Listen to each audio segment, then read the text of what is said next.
Jesus, após ter ressuscitado, a Bíblia diz que por 40 dias, Jesus apareceu aos seus discípulos. E nos diz lá em Atos dos Apóstolos, no capítulo 1, e no versículo de número 3, que depois de ter padecido, Jesus se apresentou vivo a seus apóstolos, com muitas provas incontestáveis. Apareceu-lhes durante 40 dias, e falando das coisas relacionadas com o reino de Deus. Após o que? Jesus, na presença não só dos seus apóstolos, mas a Bíblia diz cerca de 500 pessoas, foi assunto aos céus, de onde ele há de vir. Mas durante aqueles 40 dias, o tema de Jesus foi um só: o reino de Deus. Os seus discípulos precisavam entender o que de fato era o reino de Deus. Você deve se lembrar que este tema em especial era um tema que eles tinham suas dúvidas, e por isto mesmo, por suas dúvidas, é que os discípulos, após a morte de Jesus, perderam esperança, foram abalados em sua fé, fracassaram em seu amor por Jesus, porque faltava-lhes um entendimento verdadeiro do reino de Deus. Então, entre a Páscoa e o Pentecostes, Jesus, dos 50 dias que afastam uma festa da outra, por 40 dias ministrou sobre o reino de Deus. E nós, que já terminamos nossa celebração da Páscoa, iremos então, durante este período, falar sobre o reino de Deus, para que da Páscoa, da morte, da ressurreição de Cristo, cheguemos ao derramamento do Espírito Santo sobre nossas vidas. Porque também nós precisamos ser revestidos de poder para sermos testemunhas de Jesus. Veja, Jesus mesmo disse aos seus discípulos que eles não se afastassem de Jerusalém, mas que esperassem a promessa do Pai. Aquela mesma promessa que eles ouviram de Cristo. Porque João, na verdade, batizou com água, mas vocês serão batizados com o Espírito Santo dentro de poucos dias. Que esta realidade aconteça em nossas vidas. Nós precisamos, nós carecemos. Eu tenho orado a Deus, que Deus nos dê revestimento de poder e autoridade, nos batizando e nos renovando, trazendo sobre nós a manifestação dos dons do Espírito Santo, e que possamos, com ousadia, com autoridade, sermos usados por Deus. Amém?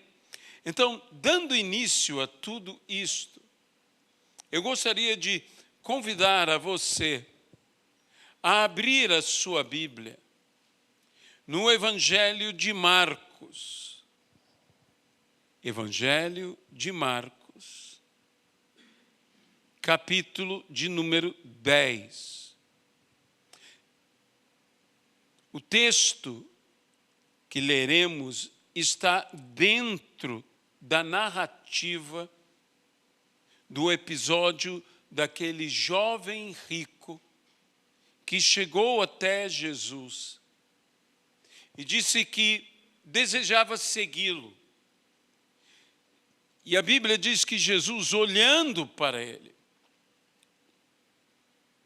movido de compaixão, movido de amor, disse a ele: só te falta uma coisa. Vende os teus bens, dá aos pobres, terás um tesouro nos céus, e então vem e segue-me. E a palavra diz que aquele jovem, então, declinou de seguir a Jesus. Que aquele jovem foi embora triste, porque possuía muitos bens.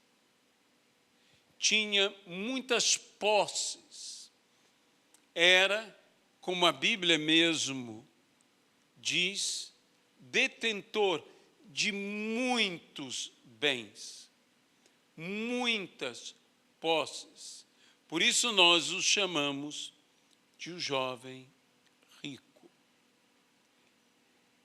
E Jesus, olhando, disse: como é difícil para os que têm riquezas entrar no reino de Deus.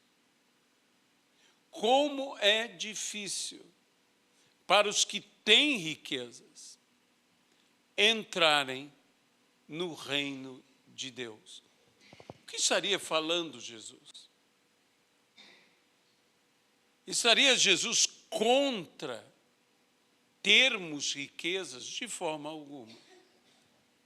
Mas o principal problema aqui não é apenas ter riquezas, é quando as riquezas nos têm. Quando as riquezas nos dominam. Quando as riquezas governam a nossa vida.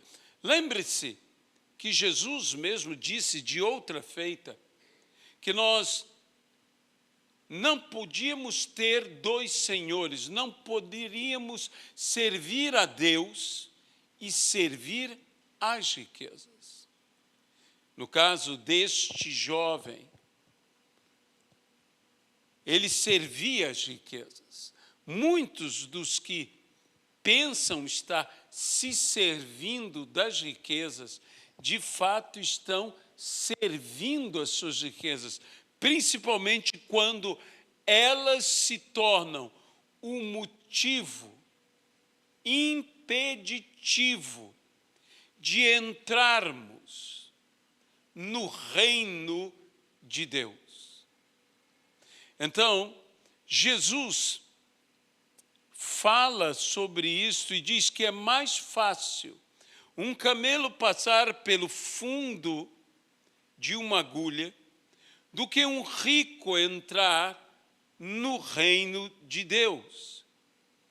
E quando Jesus fala isto, a Bíblia diz que os seus discípulos se admiraram, dizendo entre si: sendo assim, quem pode ser salvo? Quem poderá ser salvo? Veja que o entendimento deles do reino de Deus, eles estavam com o entendimento no mínimo, nós chamaríamos equivocado. Ele dizendo assim, quem poderá ser salvo? Eles viram aqui, o que Jesus falou foi de uma dificuldade.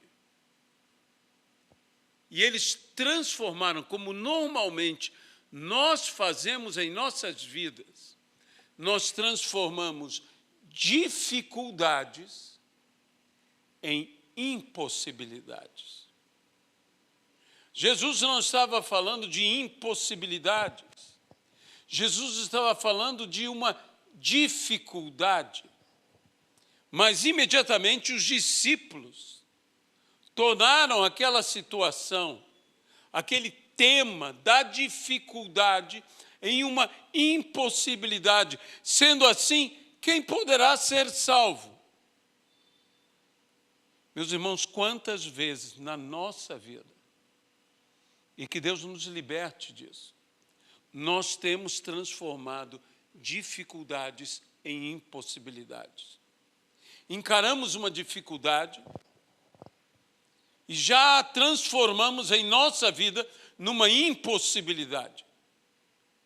Jesus não estava dizendo que era impossível. Jesus estava dizendo quão difícil é. Quão difícil é.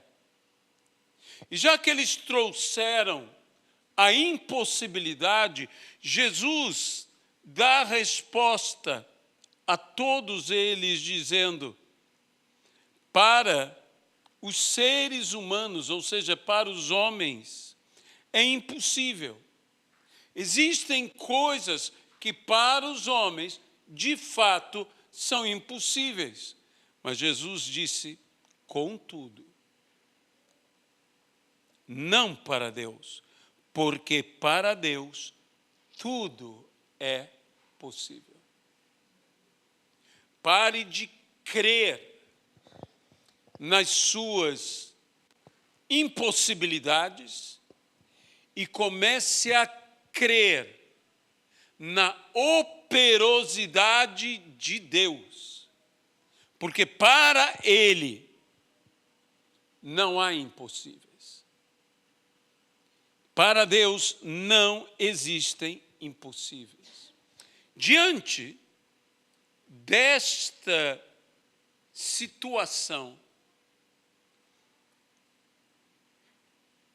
Pedro começou a dizer a Jesus, eis que nós deixamos tudo e seguimos o Senhor.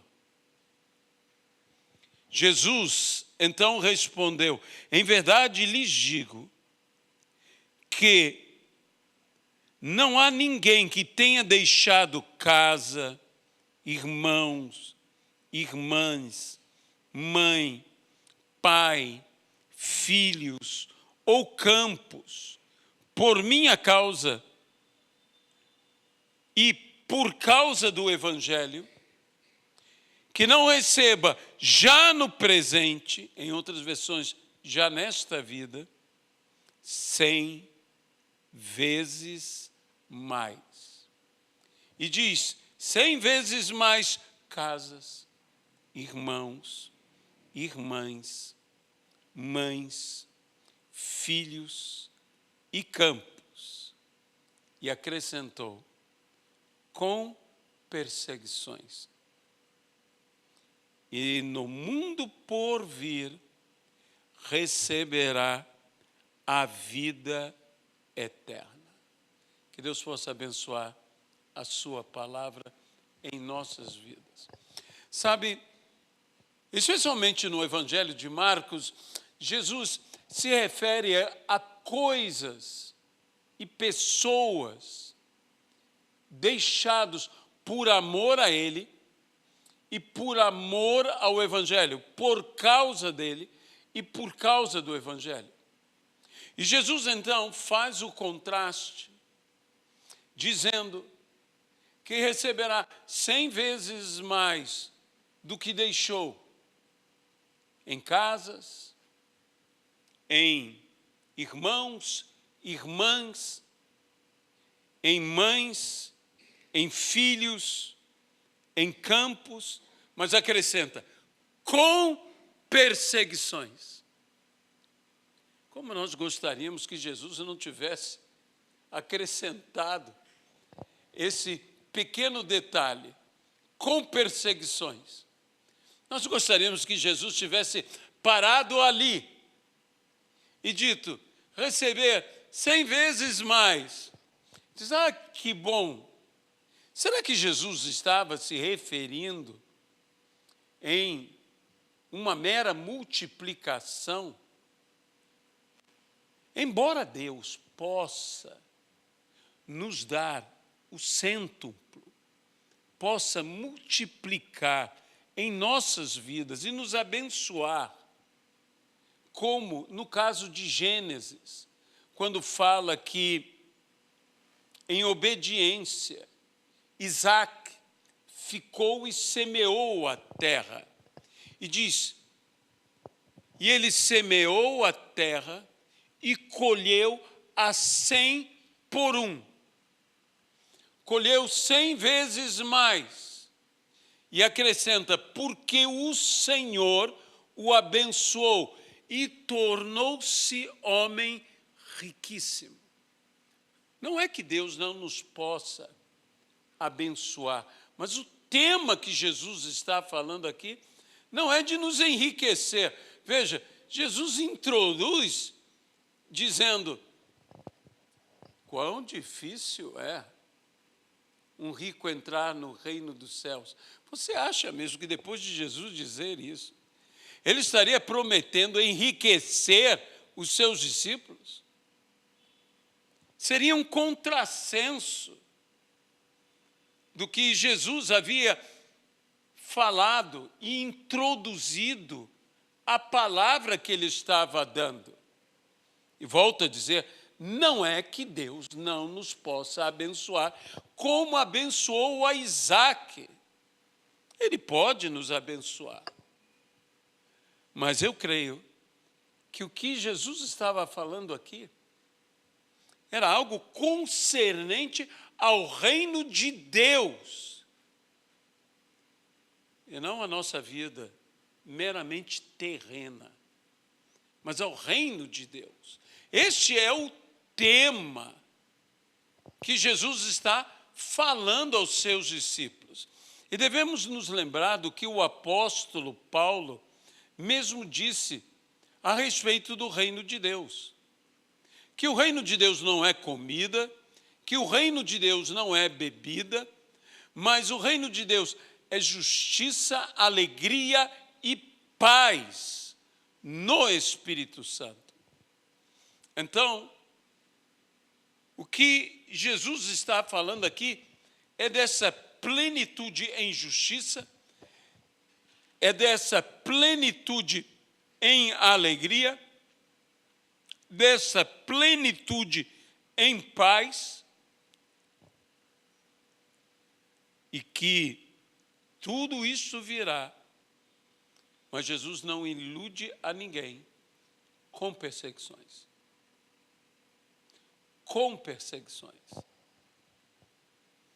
E mais uma vez eu digo, nós gostaríamos muito que Jesus não tivesse dito essa palavra perseguição nesse contexto. Nós gostaríamos que Jesus tivesse parado ali, mas ele mesmo disse, ninguém vos engane, neste mundo vocês vão passar por aflições, mas tenham bom ânimo, estejam encorajados nisto, tenham coragem de enfrentar estas situações. Por quê? Porque eu venci o mundo. E se eu venci o mundo, eu venci o mundo para que vocês vençam o mundo também. E a vitória que vence o mundo é a nossa fé. E nós temos que ter fé em que Jesus já venceu o mundo. Ou seja, o mundo já está vencido por Jesus.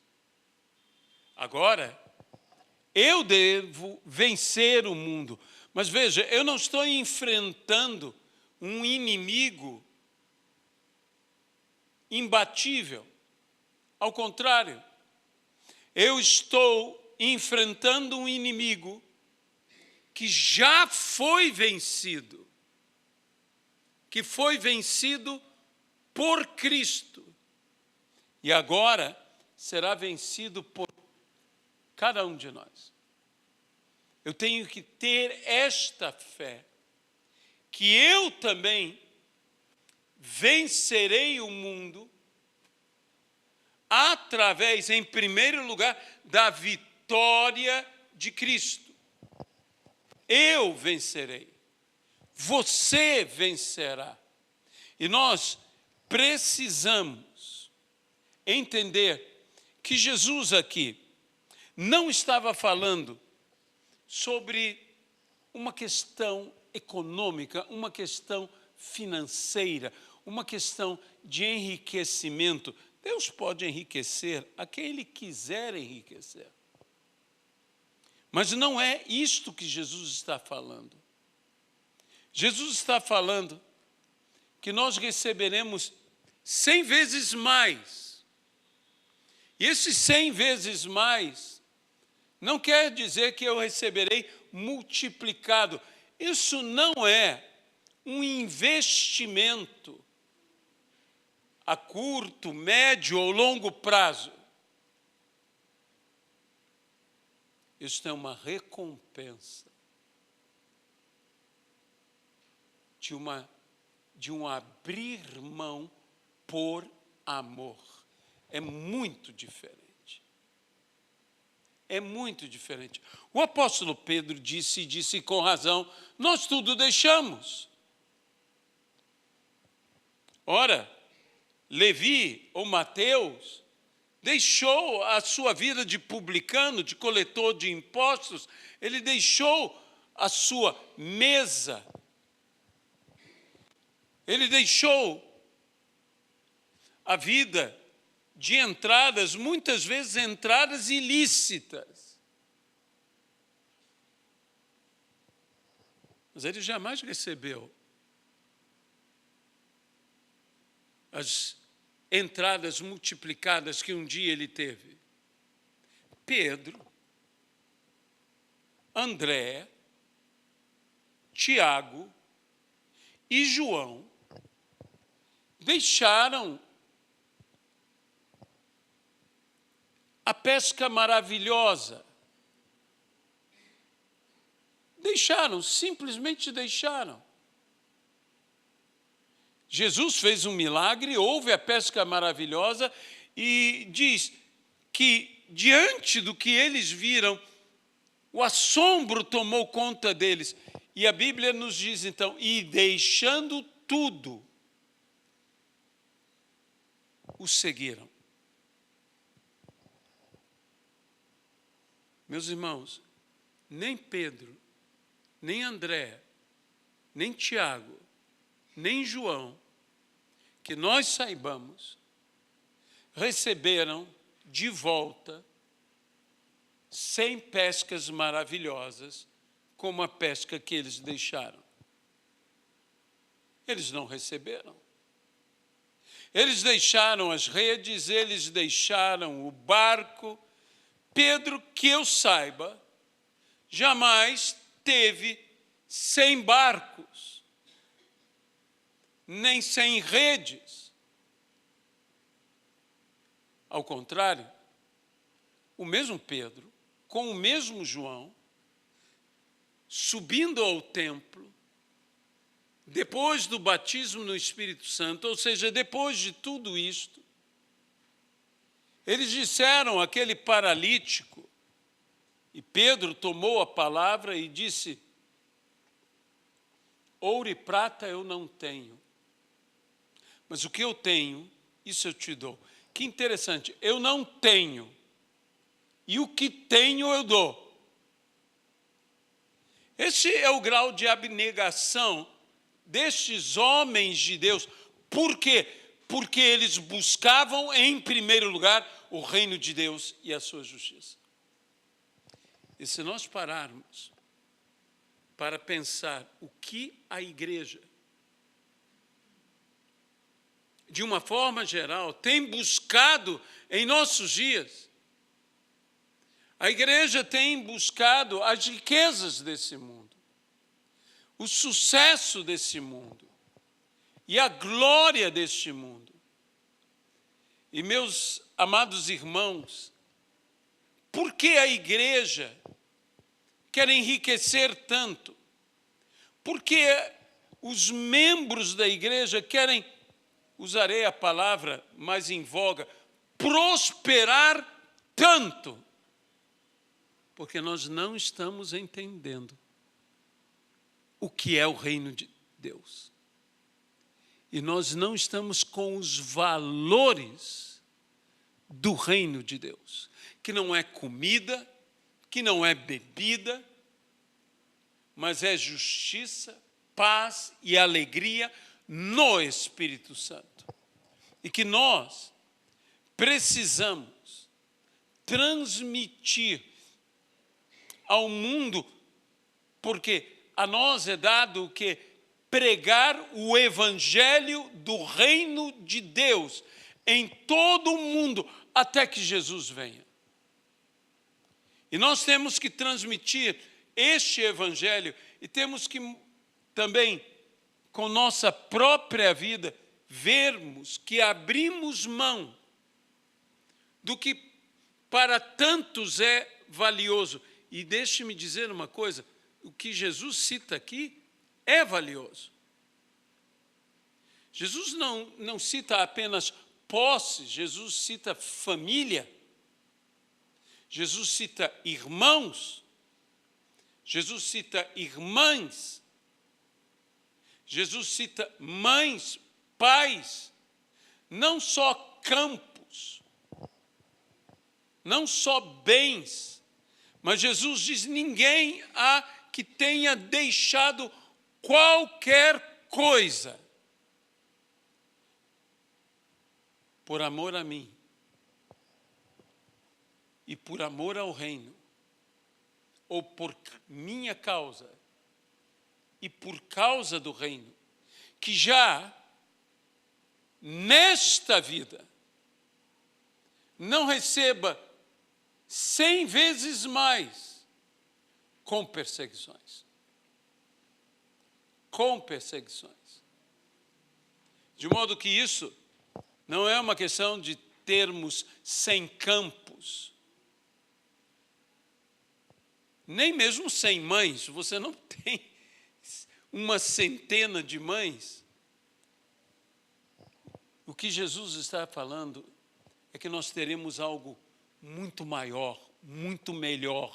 Mas esse maior e esse melhor na nossa vida não virá sem luta, sem perseguições. Que não será fácil. Volta-se o tema. Que haverá um grau de dificuldade, porque haverá perseguições. E o que nós estamos evitando são as perseguições. Eu não estou dizendo que nós devemos buscar ser perseguidos, mas que nós devemos ter a resiliência necessária, a resistência necessária, o ânimo necessário, a coragem necessária para vencer as perseguições. Mas Jesus quer que nós todos entendamos que Deus nos dará, que nós receberemos, mas que isto não será algo fácil, que isso não será algo que não nos custe nada. Uma frase tem estado no meu coração, que o Senhor, nosso Deus, ao falar a Adão, disse: do trabalho duro que Adão teria para cultivar a terra e obter da terra o seu sustento.